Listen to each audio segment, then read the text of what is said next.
the mask she wore. I never imagined that betrayal could have a sound. It wasn't loud. It wasn't a crash or a scream. It was subtle, almost insignificant. Just a simple ding from my phone. That notification tone, the one I'd once associated with warmth, anticipation, maybe even a flutter of excitement. Now it echoed in my apartment like a funeral bell. It was the third day after that night. The night that twisted the world I thought I lived in into something unrecognizable, a grotesque parody of love, trust, and everything I believed in. I didn't leave my apartment for 72 hours. Not because I was hiding, not because I was afraid of facing her, but because nothing outside those four walls felt like mine anymore. The city I once loved felt foreign. The faces of strangers reminded me of lies. And every mundane object around me, the couch where we watched movies, the kitchen counter where she'd sit cross-legged sipping wine, the bed we shared screamed of her presence, of her lies, of her betrayal.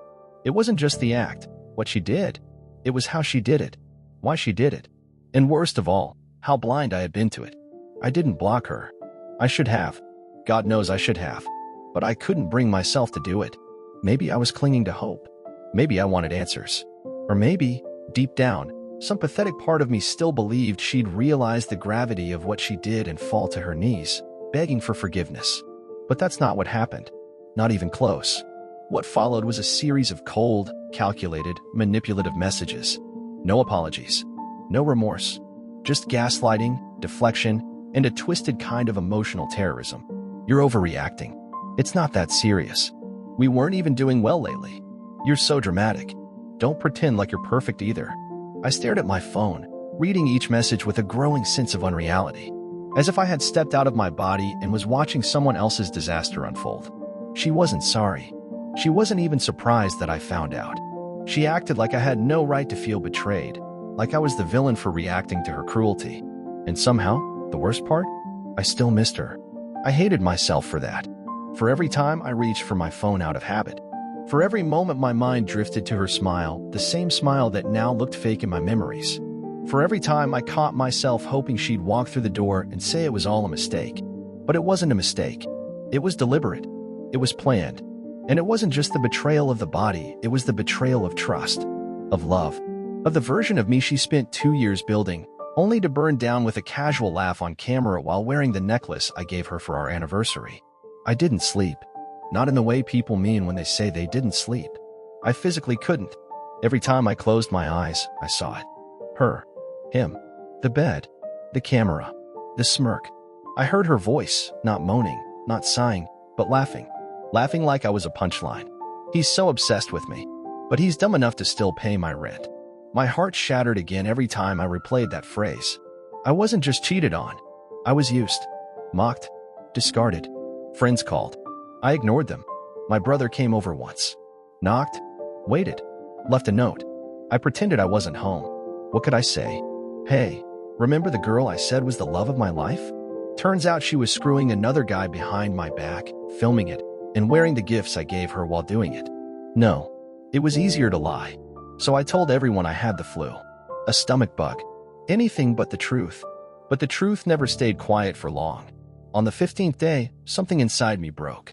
I don't remember what triggered it. Maybe it was her name popping up on my screen again. Or maybe it was the fact that I'd eaten nothing but stale cereal for 2 days and hadn't showered in 4. Whatever it was, I finally texted her back. Just 4 words. Why did you do it? Her reply came instantly. Like she'd been waiting for me to crack. Because I could. That was it. 4 words. 4 bullets. No apology. No emotion. No humanity. Just a cold, smug confession from someone who knew exactly how much it would hurt and said it anyway. I didn't scream. I didn't cry. I just stared at the screen. The silence in the room pressed against my chest like a weight. Because I could. She had known the whole time. She had known I would never cheat. That I would forgive anything. That I would believe every lie if she said it with tears in her eyes. She used that. Not out of desperation. Not out of confusion. But because it gave her power. Because she enjoyed it. Because my pain was entertainment.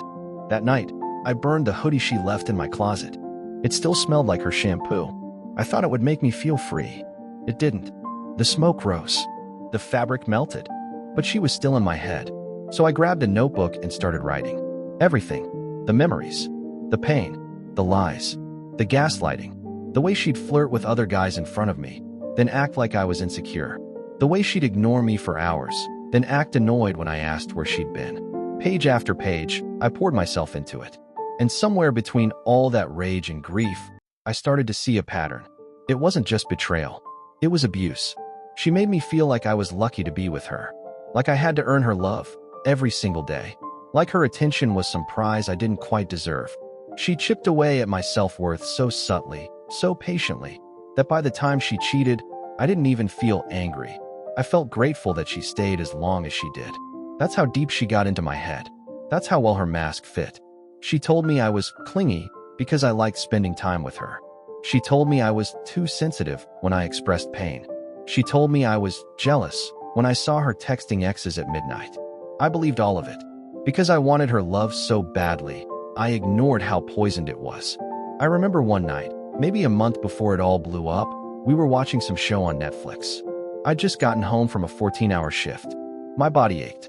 My mind was fried. All I wanted was to cuddle up with her, to feel that safe warmth I thought she gave me.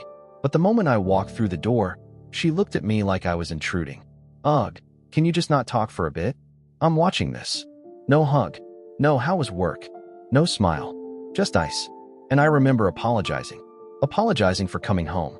Because in her world, my existence was a nuisance unless it served her. That memory haunted me now more than the video. Because it wasn't the worst thing she did. But it showed how long I'd been slowly fading in her eyes. From lover to convenience. From person to prop. From someone she claimed to love to someone she pretended to tolerate. The betrayal didn't happen all at once. It was gradual. Like watching someone you love slip into a version of themselves you no longer recognize, but convincing yourself they're just going through something. I excused everything. The coldness, the distant sex, the disappearing acts, the sudden new clothes she never explained, the girl trips with no pictures. God, I was a fool. On day 20, I opened her social media. She hadn't deleted anything. Not the photos of us. Not the captions where she called me her world. But what shook me was something else entirely. She posted a story, a video. Her, laughing with the same guy from the video, holding his hand, wearing my hoodie. My hoodie. The one she said she loved to sleep in because it smelled like me. Now it was stretched over his shoulders as they kissed in some trendy cafe. And the caption? Unbothered. Cherry blossom sparkles. I felt like I was watching someone I thought was dead walk around in someone else's skin. Was this the real her? Or was that a mask too? I couldn't take it anymore. I needed to talk to someone. Anyone. So I called my brother. He didn't say, "I told you so," even though he had every right. Instead, he just said, "It's about time you stopped protecting her." Those words stuck with me. Because that's exactly what I'd been doing. Even in my silence, even in my rage, even in my heartbreak, I'd been protecting her image. Hiding what she did. Covering for her. Because a part of me still felt shame. Like I'd failed. But I didn't fail. She did. She failed to be honest. She failed to love me the way I loved her. She failed to treat me like a human being, not a tool for comfort, sex, and stability. And I needed to stop pretending it was anything else. I spent the next week doing something I never thought I'd do. I told the truth. To my friends. To my coworkers. Even to my parents. I didn't sugarcoat it. I told them what she did. How it started. How it escalated. How it broke me. And to my surprise, they didn't pity me. They were angry for me. One of my friends, quiet, kind-hearted Mason, said, "You were abused, man. Emotionally. You're not crazy. She was just really good at making you feel like you were." That sentence undid something inside me. Because that was the worst part of all of this. Not the cheating. Not the video. But the doubt. The way she twisted every argument until I apologized. The way she'd cry and say I was hurting her, even when she was the one who lied. She was never the victim. She just played one better than anyone I'd ever met. I started therapy. It felt weird at first, sitting across from a stranger and unpacking years of subtle manipulation and toxic affection. But it helped. It helped to say her name without flinching. It helped to hear someone say, "You didn't deserve that." Because I didn't. I gave her everything. My time. My loyalty. My love. She gave me a mask. One she wore every day. One that looked like a dream, felt like home, until it slipped and showed the nightmare underneath. By day 30, I deleted her number. I unfollowed her. I blocked her on everything. Not out of pettiness, but out of survival. Because if I didn't, I knew I'd check again, hope again, crumble again, and she didn't deserve another second of my time. That night, I stood in front of the mirror. My eyes looked older, my shoulders heavier, but behind that, I saw something else. A man who finally saw the truth. Not the fantasy, not the performance, not the illusion of love, but the raw, ugly truth of what she was. A liar, a user, a manipulator, and worst of all, a person who wore love like a costume, only to rip it off when it suited her. Some people don't break up with you. They just replace you while you're still in the room. And in my case, she replaced me before I even realized we were no longer us. The weeks that followed the full breakup were strange. Like rehab after drug addiction. Only in my case, she was the drug. I couldn't eat properly. Slept in fragments 2-3 hours at most. My apartment no longer felt like home, just a suffocating reminder of who I was back when I still believed in her. She left traces everywhere. Pieces of herself, like she planned it. So it would hurt. Her hairdryer in the bathroom. A small silver earring on the shelf. Her sticky note on the fridge. Don't forget your smile today. These weren't objects. They were blades. I once tried to purge everything. A proper cleanse. I threw away her mug, her blanket, even the bed sheets where we used to make love, and later, just lay in silence. But then I found her favorite nail polish, the one that smelled like strawberries. And I just sank to the floor and cried. She broke me from the inside. And all the while, she looked happy. I tried not to search for her again. Seriously. But one evening, a friend sent me a screenshot. A new photo. With him. His hand on her waist. She was wearing the same black dress she once wore on our anniversary night. And the caption. Finally real love. I physically felt sick. My heart rate spiked. Blood rushed to my head. My eyes burned. Finally real love. Those words ripped something out of me permanently. You hold on to me for months. Sleep with me. Cry in my arms. Tell me you love me. And then, like I was just the trial version before the real thing, I thought I'd seen the worst. But what happened next killed the last bit of faith I had left in her as a human being. One night, I was at a bar, just drinking with a friend. No vibe, no emotion. And then she walked in, with him, laughing, holding his hand. And she saw me. For a moment, her face changed, like something twitched inside her. Then she smiled. Fake, but she smiled. She walked up to me. Oh, hey, what a surprise. Her voice too loud, too cheerful. I couldn't believe this was happening. That she stood there, in front of me, with him, and acted like we were just acquaintances. My friend gripped my shoulder, sensing how rigid I'd become. She continued. This is Lucas, my boyfriend. We met a little while back. Little. A couple of weeks after she was still lying next to me, calling me her whole universe. I stared at her. Not the body I'd known in every detail, but the eyes. Cold. Calculating. That wasn't the girl I once loved. That was an actress. A skilled one. A soulless one. I didn't respond. I just turned and walked away. I was shaking. So angry my fingers were cracking. I stormed out of the bar. Stood outside. The wind hitting my face. Rain started to drizzle. And I laughed. Bitterly. Hysterically. She didn't just cheat on me physically. Or emotionally. She betrayed the very reality of what we had. She twisted it all. Turned me into a background character in her little game. And now she's holding someone else. Wearing the same smile. The following days were blank. I stopped answering calls. Food had no taste. I stared at the ceiling for hours. The silence was louder than any scream. I remembered everything. How she made me apologize when she was the one who messed up. How her phone was always face down. How she suddenly started working late. How she stopped caring about my life. How, after sex, she'd get up immediately like my touch disgusted her. And I explained it all away as stress, a phase. Every couple goes through this. But that was a lie. She'd already started playing her game. And I just didn't see it. Or didn't want to see it. And the worst part wasn't that she left. It was that I still believed in her until the very end. I remember sitting there, holding her old mug. The one with the quote. Love is a promise. And I thought, no, love isn't a promise. Love is a choice. Every day. And she stopped choosing me long before I realized it. After that night at the bar, something inside me broke. But not in the same way as before. It wasn't grief. It wasn't heartbreak. It was clarity. Like waking up from a long, drugged-up nightmare and realizing everything you thought was real was fake. She never loved me. Not really. Not the way I loved her. She loved control. She loved validation. She loved being the center of someone else's universe. And I was her best audience, her safest home base. The backup battery she drained while she looked for something better. I started digging, not out of obsession, out of the need for truth. Because when someone destroys your entire emotional reality, you need to rebuild it, brick by brick.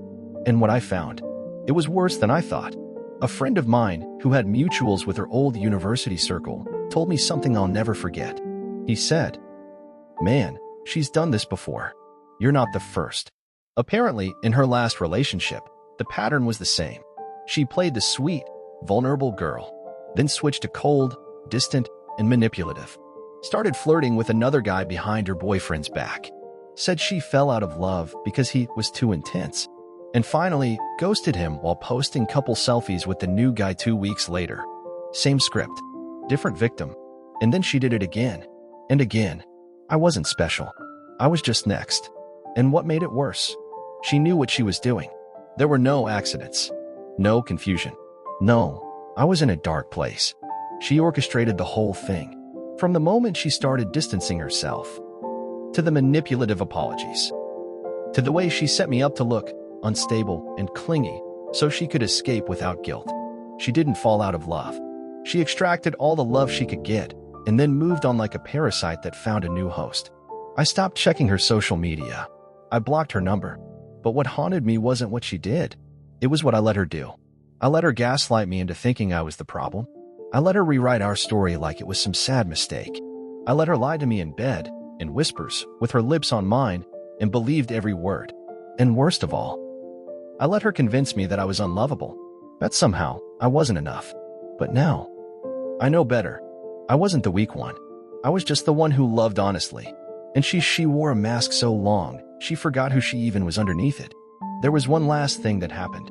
About 2 months after the breakup, I ran into her by accident. Not in a bar, not at a party, but in a grocery store. Of all places. She was alone. No makeup, hair messy. And when she saw me, she froze. I looked at her, really looked, and I felt nothing. Not love, not hate, just freedom. She smiled, hesitant, tried to say something. "Hey, I was thinking about you the other day." I didn't respond. I just gave her the same cold, quiet stare she once gave me when she started replacing me in her heart. And then I walked away. That moment, that was my closure. She didn't destroy me. She revealed me, exposed my depth, my loyalty, my capacity to feel, and her lack of it. So if you've been through something like this, if someone made you question your worth, if someone wore a mask so convincing you mistook it for a soul, just know this. Their betrayal says nothing about you, but everything about them. And when they're done feeding off new people, when the mask slips again, they'll be alone. Not because they didn't have love, but because they didn't know how to give it. The end.